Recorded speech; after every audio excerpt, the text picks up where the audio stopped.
il faut que d'abord, nous fassions l'effort de nous connaître nous-mêmes. Il y a un travail que personne ne fera à notre place. C'est nous apprendre notre histoire. C'est nous écrire notre histoire. Tous ceux qui nous écrivent notre histoire, ils l'écrivent en fonction de leurs propres intérêts. Pour faire valoir leurs propres intérêts et pour nous soumettre à eux. Et pour créer entre eux et nous des rapports de sympathie qui, en fin de compte, masquent ce qu'ils ont fait pour ne mettre en avant que l'aspect le plus positif. Nous avons besoin de gens qui prennent en main notre destin.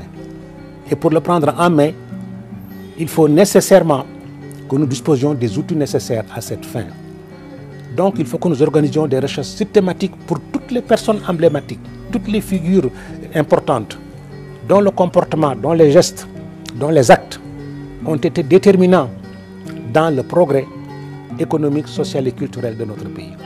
Et que nous les fassions connaître, aimer, discuter, découvrir, nous les documentions dans des conditions telles que chacun de nos enfants, dès l'école maternelle, commence à savoir qui est Thierno Souleymane Baal, savoir qu'il a existé un Thierno Souleymane Baal, savoir que le Fouta a été une terre pionnière, un prélude qui a ouvert la voie, un précurseur qui a ouvert la voie, n'est-ce pas?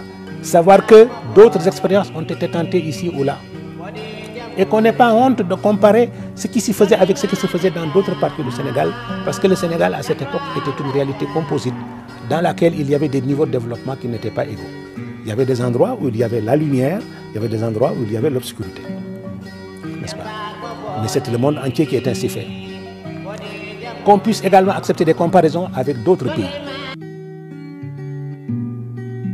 Le leader de la révolution du Fouta Toro est né vers 1720. Le Centre de recherche sur le patrimoine intellectuel Bajordo célèbre cette année son 300e anniversaire. À cette occasion, le centre s'honore d'offrir à la nation sénégalaise comme cadeau d'anniversaire Alwal Thierno Souleymane Baal. Il s'agit de ce monument que vous voyez.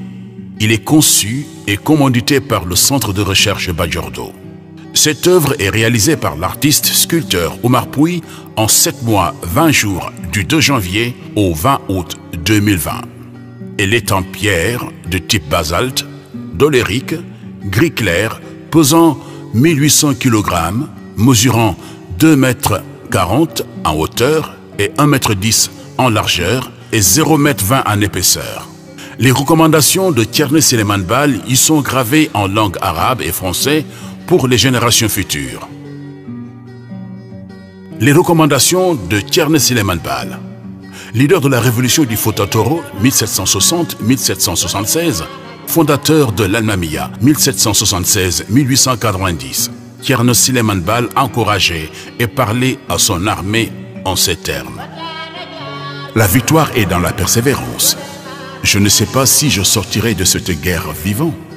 Toutefois, je vous recommande, si je ne suis plus de ce monde, de rechercher un Almami, chef désintéressé, qui ne mobilise les biens de ce monde pour sa personne ou sa postérité.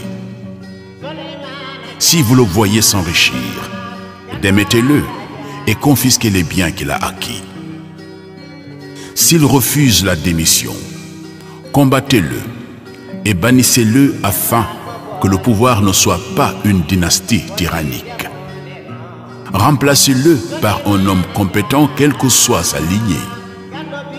Ne laissez aucune tribu conserver le pouvoir afin qu'elle ne le revendique pas comme un héritage. N'intronisez qu'un méritant.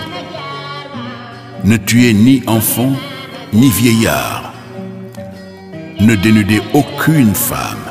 Cela est pire que de la tuer.